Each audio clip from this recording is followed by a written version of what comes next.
7월 14일 코로나 바이러스 감염증 19 국내 발생 현황을 말씀드리겠습니다. 국내 발생 신규 환자는 총 14명이 확인되었습니다. 해외 유입 사례까지 포함해서 총 누적 확진자 수는 13,512명입니다. 신규로 78명이 격리 해제되어 현재 941명이 격리 중입니다. 사망자는 어제 한 명도 발생하지 않았습니다. 지역 발생을 좀 더 자세히 말씀드리겠습니다. 먼저 서울입니다. 서울 관악구 사무실 관련해서 지표 환자를 7월 12일 확인한 후에 총 확진자는 8명을 발견하였습니다. 강남구 역삼동 V빌딩과 관련해서 지난 7월 2일 지표 환자를 확진한 후 7명이 추가로 확진되어서 총 8명을 발견하였습니다. 서울 강남구 이동통신 종사자 관련하여 7월 11일 지표 환자 확진 후 4명이 추가로 발견되어서 총 5명이 확진되었습니다. 다음은 경기도입니다. 경기도 수원시 영통구에 거주하는 가족 관련하여 가족 중 1명이 추가로 확진되어서 총 7명의 누적 확진자를 발견하였습니다. 광주의 방문 판매 모임과 관련해서 1명이 추가로 확진되어서 누적 확진자가 총 141명이 발견되었습니다. 다음은 해외 유입 확진자에 대해서 말씀드리겠습니다. 어제 해외 유입 확진자는 19명을 발견하였습니다. 검역 단계에서 12명이 확인되었고 입국 후 지역사회에서 자가격리 중에 7명이 확인되었습니다. 해외 유입 확진자 19명의 추정 유입 국가는 미주가 4명, 이 중에 미국이 3명입니다. 그리고 아프리카가 4명, 중국 외에 아시아가 11명인데 이 11명 중에는 카자흐스탄이 5명, 우즈베키스탄이 2명입니다. 다만 이 통계에 포함이 되어 있지는 않습니다만 부산항에 입항 후 선박 중이던 선박에서 하선시 검역을 통해서 러시아 국적의 선원 1명을 확인하여 현재 역학조사 등을 진행하고 있습니다. 저희 중앙방역대책본부에서 코로나19의 전 세계적인 동향을 분석하면서 최근 늘어나는 해외 유입과 관련해서 확진자의 해외 유입에 대한 관리 방안을 지속적으로 추진하겠음을 말씀드립니다. 발생 현황을 보게 되면 대부분의 모든 대륙에서 증가세를 유지하고 있고 특별히 중남미 그리고 북미, 그 다음으로는 아시아 대륙 순으로 신규 환자 발생이 늘어나고 있는 상황입니다. 국가별로 볼 때에도 지난 2주간 인구 10만 명당 누적 환자가 120명 이상인 국가가 11개국에 이를 정도로 날로 증가하고 있고 특별히 미국의 경우 하루 환자 발생이 5만 명 이상으로 증가하는 등 역대 최고 발생 수준을 나타내고 있습니다. 또한 이웃 일본의 경우에도 최근 동경에서 일일 환자 발생이 200명을 넘을 정도로 특별히 젊은 층을 중심으로 집단 발생이 보고되고 있는 상황입니다.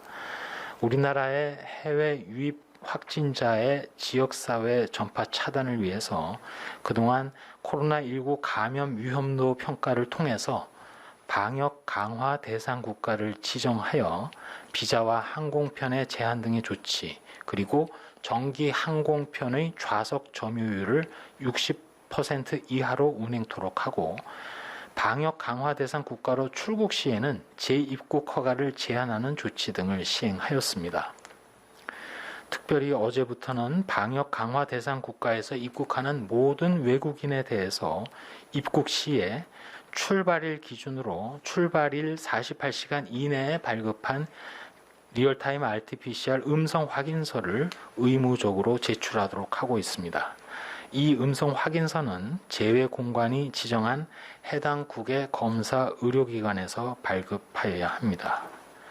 이 외에도 해외 유입 환자 수를 실시간으로 모니터링해서 위험이 계속 커진다고 판단되는 해당 국가의 부정기 항공편도 감편 조치할 계획입니다. 다음으로는 연구개발 치료 등에 대해서 말씀드리겠습니다. 코로나19 혈장 치료제 개발을 위해서 추가로 15명이 혈장 공여에 참여하여 현재까지 390명이 혈장 공여 의사를 밝혀주셨고 실제 공여 참여자는 182명이며 현재 대구를 중심으로 추가적인 실질적인 공여 참여도 진행되고 있습니다. 진행 상황은 나중에 집계를 해서 별도로 말씀드리도록 하겠습니다. 다시 한번 혈장 공여에 직접 참여해 주신 분들 또 참여 의사를 밝혀주신 완치되신 확진자분들에게 깊이 감사드립니다.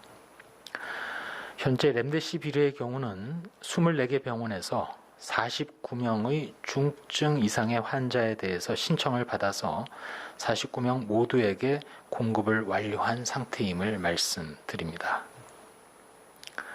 마지막으로 거리 두기와 관련된 당부 말씀드리겠습니다. 최근 주요 발생 사례를 보게 되면 주로 방문 판매 그리고 다중이용시설이나 친목 모임, 종교시설, 요양시설, 교육시설 등에서 지역사회 내에 전파가 지속되고 있어서 계속 주의를 부탁을 드립니다.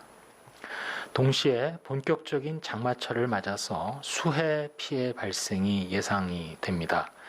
특별히 수인성 감염병, 모기매개 감염병, 피부병 등을 포함한 감염병과 각종 질환이 증가할 수 있기 때문에 주의를 부탁 올립니다.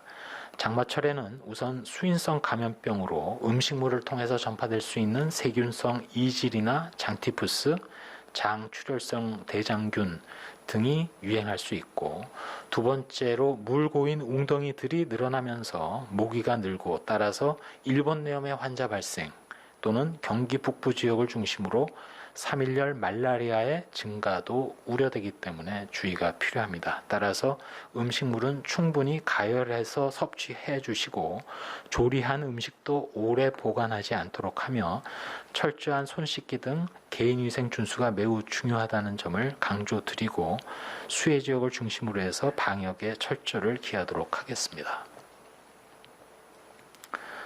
다음으로 몇 가지 말씀을 올리도록 하겠습니다. 코로나19와 관련해서 현재 국내 상황만을 본다면 지방자치단체의 노력 그리고 일선 역학조사관들, 보건요원들의 끈질긴 추적조사 또 조기검사 등을 통해서 지역사회의 코로나19 확산세를 억제하는 데 최선을 다하고 있습니다. 동시에 국민 한 분 한 분께서 적극적으로 거리 두기에 동참해 주시고 마스크를 착용하시며 개인위생 관리 등을 통해서 지역별로 확산 속도가 조금씩은 통제되거나 관리되고 있는 상황이긴 합니다. 그렇지만 눈을 돌려 해외를 보면 전혀 상황이 다릅니다. 전 세계의 코로나19 상황은 날로 악화되고 있습니다.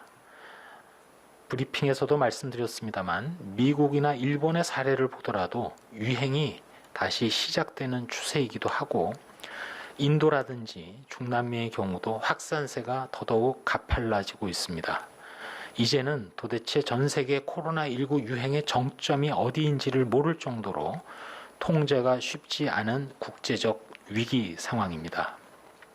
몇 달 전에 코로나19 유행을 먼저 겪었던 그리고 일시 증가세가 주춤했던 국가들, 바로 우리나라와 상황이 유사했던 국가들이 너나 없이 봉쇄를 풀고 강력한 거리 두기를 완화해 왔습니다. 이를 통해서 일상으로 그리고 경제 회복을 위해서 전환하는 전략을 실행해 왔습니다. 속도와 정도만 달랐지 대부분의 국가들이 모두 비슷하게 봉쇄를 완화하고 낮은 수준의 거리 두기로 전환하는 전략을 폈음에도 지역별, 국가별로 그 결과에는 큰 차이가 나타나고 있습니다. 다시금 코로나19의 통제와 관리가 결코 만만치 않음을 실감하게 됩니다. 현재 코로나19에 등장하지도 않은 백신에 대한 기대를 하는 것은 매우 성급합니다.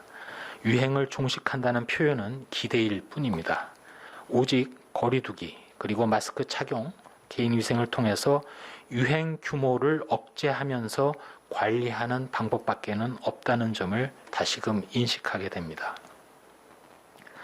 국내외 상황 그리고 코로나19 바이러스의 특성을 알아가면 갈수록 저희 방역당국은 코로나19 대처에 비방한 방법, 즉 비법은 없다는 것을 새삼 깨닫게 됩니다.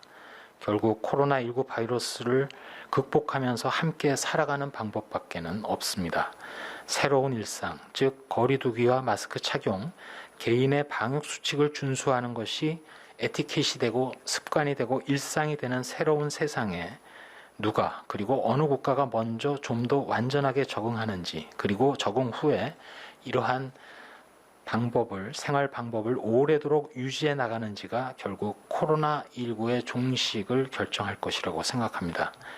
다른 선택지가 우리 앞에 없는 상황에서 우리나라 국민들의 빠른 적응력으로 코로나19도 이른 시기 안에 극복할 수 있다고 다짐을 해봅니다. 이상입니다.